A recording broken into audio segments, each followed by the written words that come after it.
Did you ever find Bugs Bunny attractive when he'd put on a dress and play a girl bunny? No. No. Neither did I. I was just asking. Did you ever think that maybe there's more to life than being really ridiculously good looking? Crush your enemies, see them driven before you, and hear the lamentation of the women. Oh, Hercules, Hercules, Hercules, Hercules. Silence! I kill you! You walk over, but you're limping back. It is his love. It is his passion. It is his fault he didn't lock the garage. We got no food, we got no jobs, our pets' heads are falling off! I feel the need for speed. Hey everybody, welcome back to the intersection of faith, family, and filmmaking. You're listening to Fearless with Mark and Amber. Life is confusing, culture is loud, but God's word is clear. Here you'll find hope, truth, and practical encouragement to stand strong in your faith and lead your family with courage.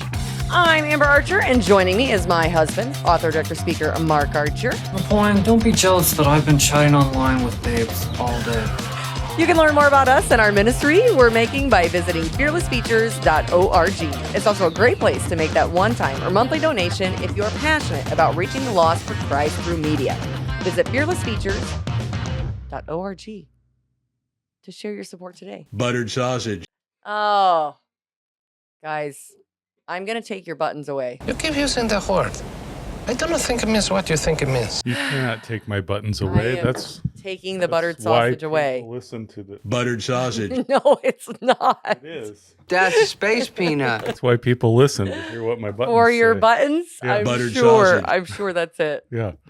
I do just want to say, parents, if you are watching this with small children around today, I would just advise that maybe pause this, come back to it later when you are by yourselves. We're going to be talking about some difficult topics today. Mhm. So I don't really want to go into a whole lot of details at the moment, but we have some exciting things going on. Yes. What do you want to talk about first? Well, first I want to talk about haven't shared about the Anchored event, Yes. the Answers for Women's 2026 Anchored, Pursuing Biblical Sexuality in a Turbulent World.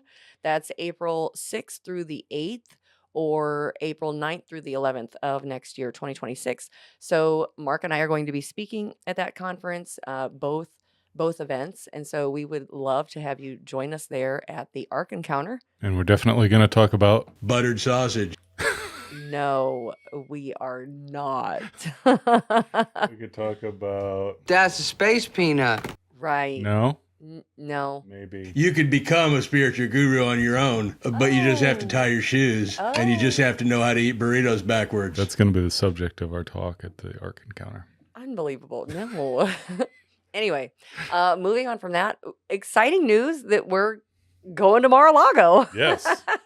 So it was totally unexpected. We've had a lot of questions and people are just like, hey, how did this happen? What's going on? Listen, all I can say is I have no idea what the Lord is doing or what the Lord is up to. Mhm. We're just being obedient in going. You can help us get there. This was a totally unexpected trip that came our way. And how do you say no to going, or, how do you say no going to Mar-a-Lago? So I'll leave a link in the show notes to our recent newsletter. If you aren't already subscribed, I highly suggest you subscribe to the newsletter. And I should point out that I think you go to the website and you have to specifically go to subscribe to newsletter. I think there's a lot of people that sign up to become a site member, which is what you have to do Which to is rent different. or That's purchase. to watch the movies. Yeah. Right. And that does not, we can't manually put you on our mailing list. Mhm. And so if you've become a site member and you're expecting to get the emails, you're not, because we don't use a service where we can just stick people in. We don't sell our list. We don't buy lists. So we're pretty unglamorous in that. Right. So what are we talking about today? We'll get on to the fun stuff. Should also point out that we are actually dual purposing this trip Oh, to yes. Mar-a-Lago. So we are actually going to begin production of Principalities. Yes. By picking up one of our first interviews or our first interview for the film while we're down there. In which we are still fundraising to get Principalities, finished, Yeah, started, finished, whatever. we are not funded by a long shot. I mean, not fully funded. We're not funded for Principalities. But the Lord has put this opportunity in front of us, and we looked at this opportunity for going down to Mar-a-Lago, and then we said, "Hey, let's just make this happen." So we're taking that step in faith that the Lord's going to provide. So we're starting. Start by starting. In about 2 months is when we'll officially start filming for that. So Yeah. you can be part of that. You could also pick up, we've been talking about my book. We're going to pause on that this week to talk about some things that have happened. Well, it all really ties in.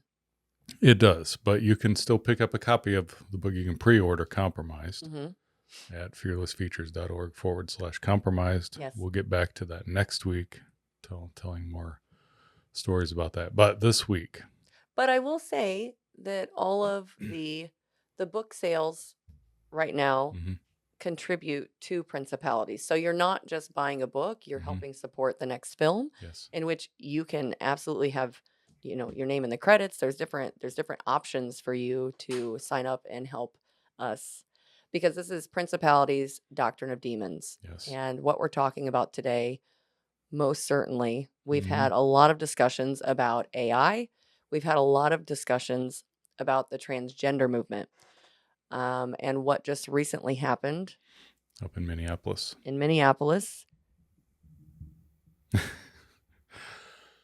I'll leave a link to our recent newsletter because,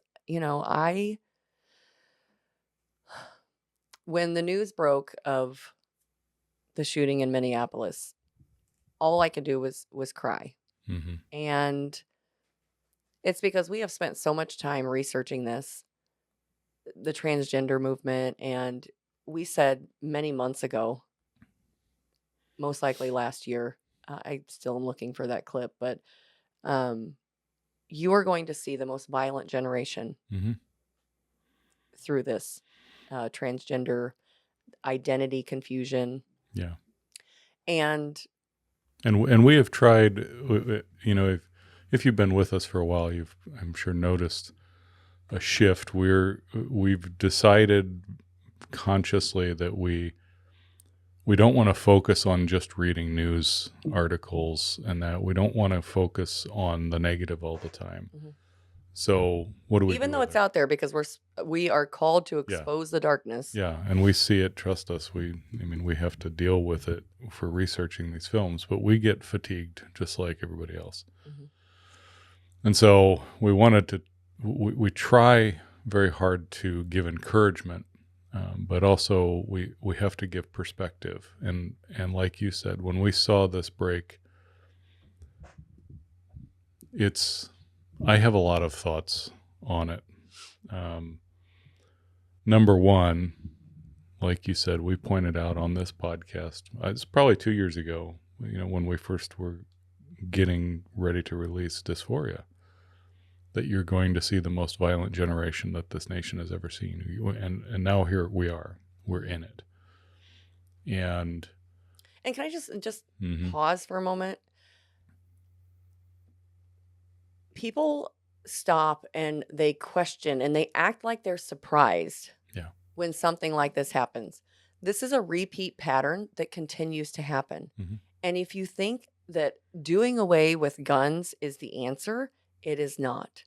You cannot change the heart and the mental state of these people who are delusional and confused.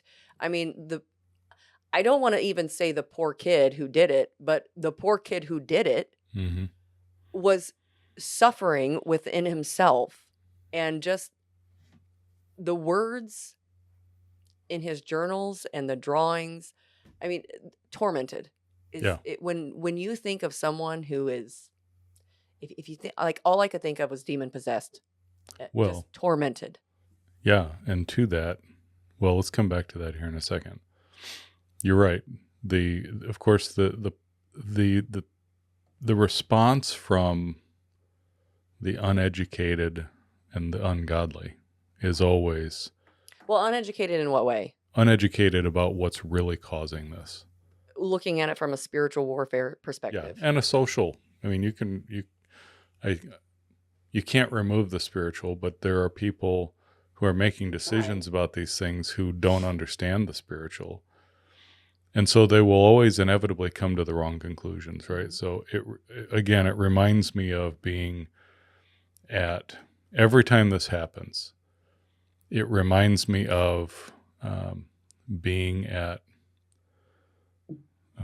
search and rescue school at Camp Atterbury, and some cadet cut himself with his multi-tool, and so the reaction from command was to take everybody's knives away, right?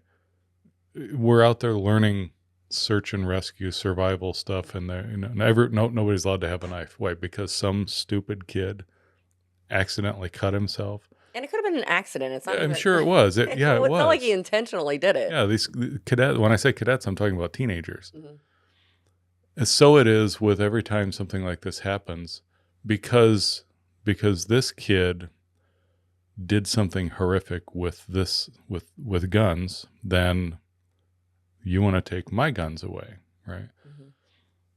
I'm not going to get into that whole discussion. If you've been listening long enough, if you know us, you know where we stand on that. The couple things that really made me angry about this initially was when I see a school that is sitting unprotected with no plan in place. There's no guard, anything. It would be one thing if you saw, and again, I'm not trying to make light of anything here, but it would be one thing if you saw the headline that said, school security guard shot valiantly trying to defend children. I can tell you as a man who, I spent 2 years basically building up a security team for a private school, and I stood on the front line as the security guy for a year and a half of that. When you're standing out there and you've got all of your battle rattle on, you're wearing body armor and all that, and you realize you are a deterrent and you're also the prime target, because you're the one that they have to take out first. And if all I have is a pistol and these kids always show up with rifles, it's not a fair fight, right? And so when you get the bleeding heart liberals, forgive me, who we got hassled by parents and teachers in the school because it doesn't make me feel comfortable that they see you carrying a weapon. You know what doesn't make me comfortable is your lack of spine.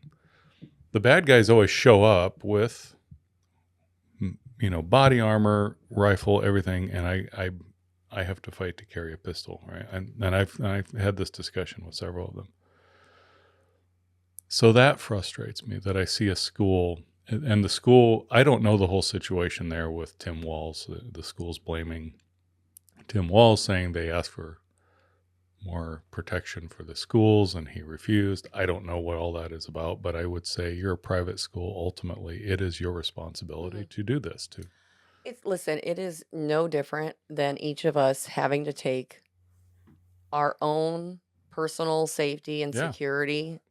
No one is coming to save you. It is you have to get in your mind that your personal safety is your personal responsibility. Now, and I'm not saying that to talk down about that school, but that's one of the things that I see, is that these things are going to, so let's help people to understand here what is happening. Let's go back to the drawing that was shown. It went around social media, and I'll put it up on the screen here. This was from this kid's diary. Him drawing a picture of himself looking in the mirror. He's got his rifle strapped on his back. He's got his pistol on, looking in the mirror, and what's looking back at him from the mirror is a demon. With horns. With horns, the whole 9 yards. Yep. And he wrote above it, and I haven't researched, it almost looks like Russian. I don't know what. No, somebody actually, because I asked the same thing about the translation and what Yeah. it was. No, it's not Russian. It started with a C. I can't remember what it's called. Anyway, but he wrote above it basically, "Help me," and I forget everything that it said, but "Help me, I want out," and then the response back, "No, just kill yourself, kill yourself." And the other things that he wrote, which we're not going to read here because I don't want to glorify this kid, but the other things that he wrote, a tortured soul. Here's a young man who was indoctrinated to believe this transgenderism, was trying to be a woman. You can tell from his writings, he realized that it was all a lie. And that picture in particular is nothing short of creepy. Well, and just to give some perspective here, we do not make these films to make people fearful. We have not made The Mind Polluters, Dysphoria, Title IX, and now Principalities. We do not make these for you to live in fear. We make them so that you can go out into the world educated, understanding what is happening from a biblical perspective. When you walk with the Lord, listen, if you've not turned your life over to Christ, I cannot beg and plead with you enough to submit and surrender to the Lord. Today is a day of salvation. Because what is happening, and we see it when kids are being targeted, you're talking about the masses. You know, everybody, oh, well, you're talking bad about teachers. Oh, well, you can't say that about schools. And you get all these people who get offended. I mean, listen, don't shoot the messenger. I am showing you what is happening to your children in the education system so that you can be informed and educated to make the best choice for your family. Because you, just like personal security, your children are your children, and you're to raise them the best way you know how. And granted, we know that there are people out there who think that teaching their kids that they can be whatever they want, cats, dogs, different sex, is the best way. But we see how that turns out. Yeah, so I think it's in how as Christians do we process this, it's you have to be wide awake and wise to the times. Realizing the days that you are living in. Just because Trump won the White House does not mean that these people they didn't all suddenly wake up and go, "Oh, I guess I was wrong. I'll go back to, believing in things the way they should be." There are so many factors at play here, but ultimately this is a spiritual war, and you're going to continue to see it get worse and worse and worse. Look at the madness, the absolute madness of Europe and Russia and Ukraine and what they are doing. You have world leaders that are absolutely, literally hell-bent on continuing war at all costs. Why is that? Ultimately, it's a spiritual war because Satan wants destruction. And you can talk about the politics, the geopolitics, the finances, BlackRock, Larry Fink, World Economic Forum. Those are all pawns in it. What's really taking place here is powers and principalities. It's the spiritual war behind the scenes. And so when we say that we get tired of dealing in the negative, because even we find ourselves spending so much time looking at everything that's going wrong, and you can lose perspective of what's actually important. And I spent the past 3 or 4 days unsubscribing to so many things. Yeah. Emails, YouTube channels, things like that, because you find yourself being so ineffective in what you should be doing, because you're so drawn in all the time with what's happening, all the bad happening. And No one is immune. no one's immune to it. So there's a balance there, but as believers, we have the answer, and we have the scripture, and we know what the Lord has told us, that these days would come and that things would go from bad to worse. Are they going from bad to worse? Yes. Mm-hmm. We were talking this morning about how fascinating it is. I don't care what you think of Trump. Mm-hmm. I just don't. But you cannot deny that the things that man is doing right now. Think back to Old Testament when it talks about all of the kings. Yeah. Kings and judges. This king came and did evil in the sight of the Lord, led the people astray. Then this king did evil in the sight of the Lord, led the people astray. Then along will come a good king who did what? Tore down the high places and cut down the Asherah poles. Right. And can we just say, we're not saying that Trump is king. I'm not saying he's a king. I just want to make a disclaimer, clarify. Yeah, give me a break on all that, right? It's, but the Lord has intervened, and what Trump is doing, do I think he's a Christian? I have no idea. But I know that the things that he is doing are good for the nation. By their fruits you will know them. Right. And what are the high places, the Asherah poles? We look at that and go, well, we don't know what that is. Well, the high places, the things that are exalted by the pagans, by those who worship demons. Look at what's happening with what he has done to dismantle wokeism. What Ron DeSantis in particular is doing in Florida, ordering that these sidewalks, these gay pride sidewalks, be ripped up, and the left is losing their minds over this. And I look at this and I think, there goes your high places, because these are, you have to understand. Remember, if you've watched Dysphoria, if you've watched Title IX, you understand these are their high places. These are their altars to their pagan demon gods. So what is happening right now is extraordinary, and we should be thankful for that, and we should continue to pray to that end, because we have a man right now who has is everyone in his administration righteous? No. Do I like everything that they're doing? No, but I also don't understand everything that they're doing.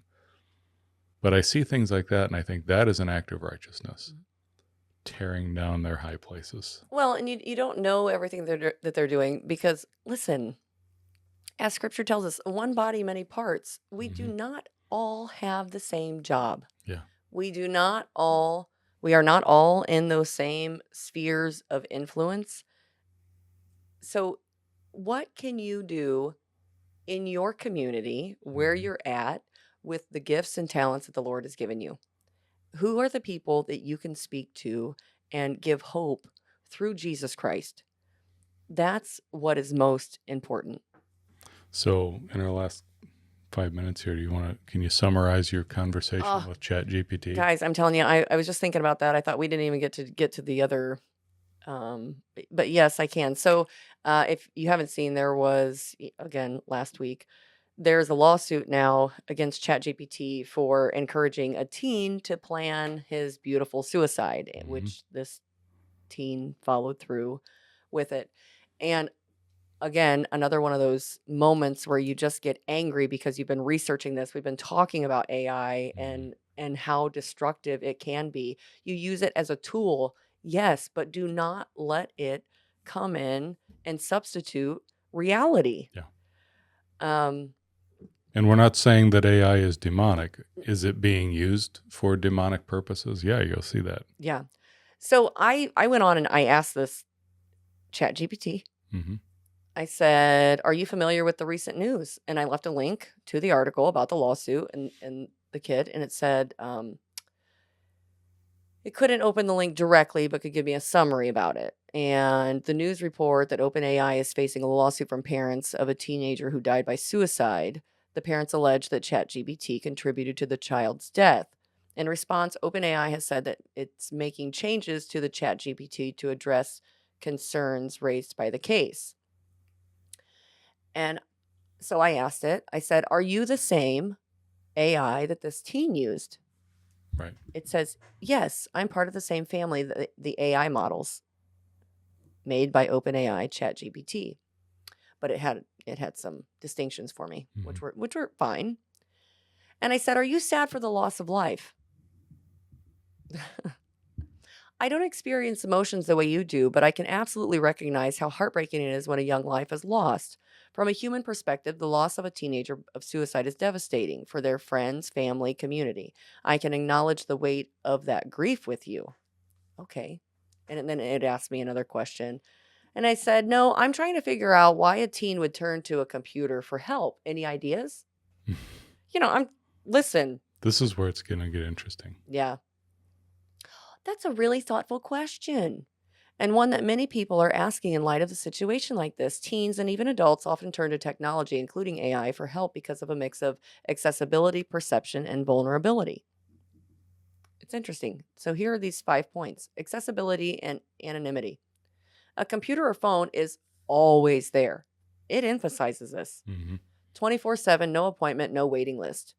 Teens may feel they can ask anything without judgment, embarrassment, or fear of, quote, getting in trouble. 2, trust in technology. I found this really fascinating. This generation has grown up with Google, YouTube, and now AI chat tools. To them, asking ChatGPT may feel as normal as asking a friend or searching online. They may believe that AI is, quote, smarter or more objective than people in their lives. Number 3, barriers to human help. Fear of rejection, shame, or not wanting to, quote, burden the family or friends. Lack of access to supportive adults, counselors, or safe community. Sometimes teens feel adults won't understand their struggles, but a machine will, quote, listen without interruption. Number 4, emotional vulnerability. Adolescence is full of intense emotions, identity questions, and feelings of isolation. In a moment of crisis, reaching for a phone feels easier than reaching for a parent. Number 5, culture climate. Today's culture often downplays parental authority and faith-based support systems, encouraging young people to, quote, figure it out themselves. That can push them towards digital tools instead of human mentors. I don't know how to say this other than we as adults need to do better in seeing the youth and stop confusing them. That's the one thing that all of these people who have joined the bandwagon to be an ally, you are just as much of the problem in confusing this generation as the people indoctrinating through the curriculums that they make. If I hear one more person say, because I have a gun, that I'm part of that there's blood on my hands. No, excuse me. Allies, you're the ones who have joined in. Perpetuated the lie. What caused this to happen? This kid has been indoctrinated by allies with this demonic mantra. And now you see what it has done. Love them enough to tell them the truth. Yeah. And how do you know what the truth is? Jesus is the way, truth, and life. All right. There we go. That's all the time we have for today, friends. Thanks for listening through to the end, and be sure to click that subscribe button so you never miss an episode. And share this with your family and friends. Until next time, march on, saints, and be filled with the Spirit. You're everyone's problem. I am dangerous.